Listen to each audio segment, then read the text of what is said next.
Ford's sitting there looking and goes, I'm kind of proud of all this, you know? I am too. I'm actually very, very surprised at the choices we've made. Especially the choices that I've made. Yeah. Well, these folks have surprised me. A little voice goes like,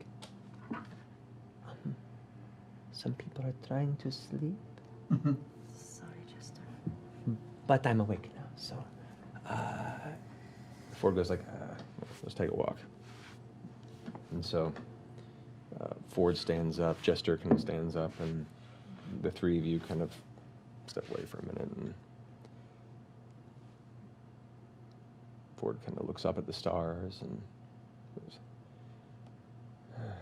dreams have been weird. But for all the visions of darkness out there,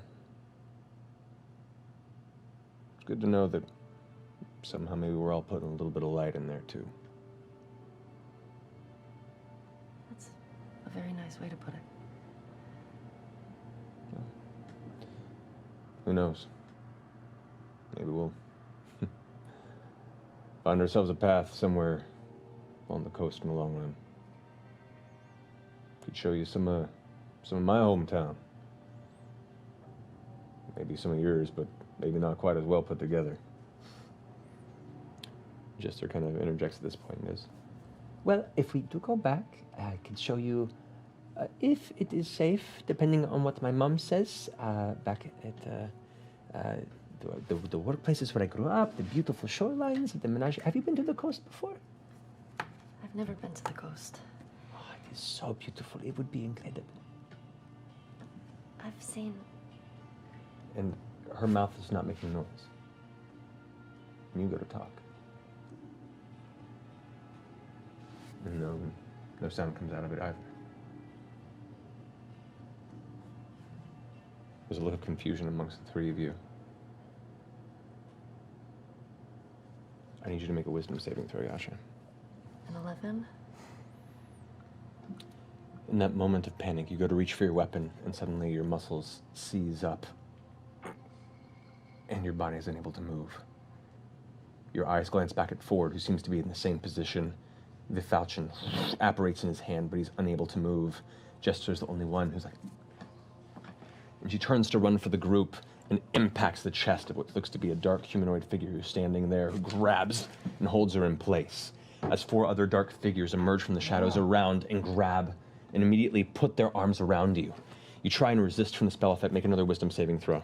Oh, God. Natural 20. Natural 20. Whoa. All right, Ford maintains it, but all of this in absolute silence. There is no sound, just shadows and starlight. As you're now being grappled by two men, the spell breaks from you.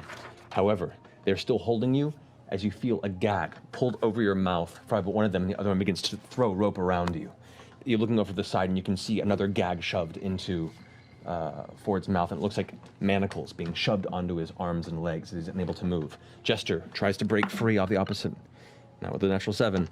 She's trying, kicking and screaming, but there's no sound coming out, and as she's pushed down, another figure comes up and throws shackles onto her, arms behind her and her legs. She's yelling, and a gag is pulled over her mouth. I take out my weapon and I'm ready to go. All right. At that point, so you pull your weapon, you go ahead and make an attack if you want. Yes, 25. 25 hits. Damn. Let's go ahead and roll damage on that. 18. You have a second attack if you like. A 9. Second one, your first one impacts one guy, and there's a splash of blood. Silent. Once again, no sound here. The second one swings wide. The other guy captures it. He grabs your arm and pulls you in. He's going to go ahead and attempt to make an athletics check against you. 13. That's not going to make it. He grapples and holds you in place. The other one goes and takes and slams manacles onto your wrist and pulls it back, wrenching the blade from your grasp. Your arms are now locked behind you into these metal manacles. Can I try to scream out in some way to the Stormlord?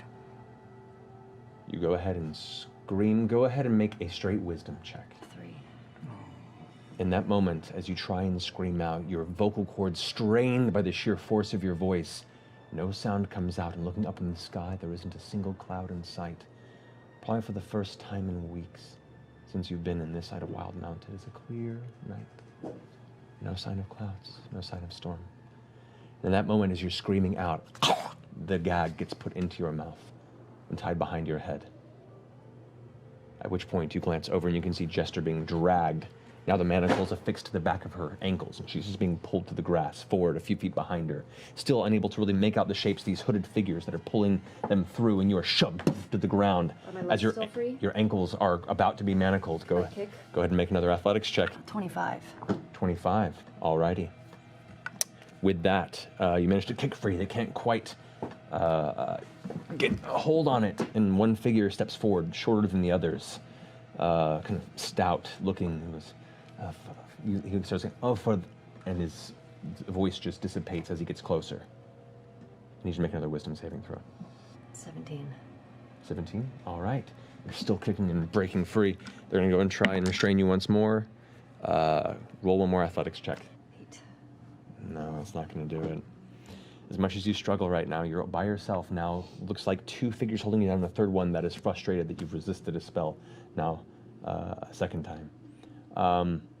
They get the manacles on the back of your legs, and now your arms are held behind. Your ankles are now pulled up towards where your hands are, and you are face down in the wet grass in the middle of the night as you feel your body now being dragged by the chains. Dragged. Your mouth is filled with the taste of the sweat that's kind of poured down, that's soaked into the gag that's now forced into your mouth. Grass and grime and mud are grinding against your face. All you can see is kind of the dark shadow there and the bits of star sky ahead, until eventually you're lifted upright, right back once more. You see what looks to be a series of wide carts, large travel caravan carts that are kind of low set, just covered with piles of goods. Looks like sacks and a couple of crates. Fairly sparse looking for travel caravan crates, but you know what you see travel up and down the roads all the time. There are 3 of them with horses to the front of them. You can see about 8 other figures kind of around these carts. And as you're held up there with your mouth gagged and your arms and legs bound, you look off to the side and you can see Ford and Jester also kind of like struggling and unable to kind of find their way about. Jester begins to kind of flex against it, and you can see like her strong physique pushing against it, and then she gets smacked upside the side of the cheek by one of the men who kind of pulls and holds her in place. At this point, you hear a voice speak up and say, "Hey, look what we found, eh?" And you see a dark figure kind of step closer to you. Glancing up, you can see, through the minimal light, a human man, tall and brutish. His head is completely bald on top, revealing a scarred and tattooed design across one side that curls down into his kind of lightly leathered, armored chest. His thick brow hangs over 2 cold, uncaring eyes. He nods in approval to these 3 acquisitions that you are, revealing a number of golden teeth between his cracked lips. His muscular body is mostly obscured by a cloak and hood beyond that armor. And Thug goes, "Lorenzo, your instincts are sharp. Looks like we found ourselves a sudden bounty." The heavy figure, who hasn't spoken to this point, kneels down and grabs the chins of each of you. Grabs Jester, who's like kind of now like shaking with anger and fear in her eyes. Looks both sides of her face. Goes to Ford and kind of lifts the chin. Comes to you and kind of grabs your chin. The gag is right there, so you kind of, "It's like this one here's got some spirit too." "Our prospects are good with this find. 2 divine blood and 1 half beast. I'm pleased. Dawson and with the others will head back. Our cages are at capacity now." He stands back up and turns around and heads back to the carts as you're all thrown to your sides again and being dragged through the wet grass and dirt, over rocks. You can feel gashes being pulled across your face and shoulder as you're being pulled through the dirt. You're righted once more, and 2 more goons lift you up towards the back of this mostly empty cart, it seems, just small piles and boxes. And then suddenly your vision shifts as if you're being pushed through a curtain And these carts are piled high with cages. And the open one the three of you are shoved into clings behind you. This 5-foot by 5-foot box as the three of you are kind of jammed into each other uncomfortably. You look about inside under what looks to be a darkened tarp that covers the cages. Glancing out the side of your eye, you can see the one next to you. There are other dark humanoid figures kind of quietly whimpering and not moving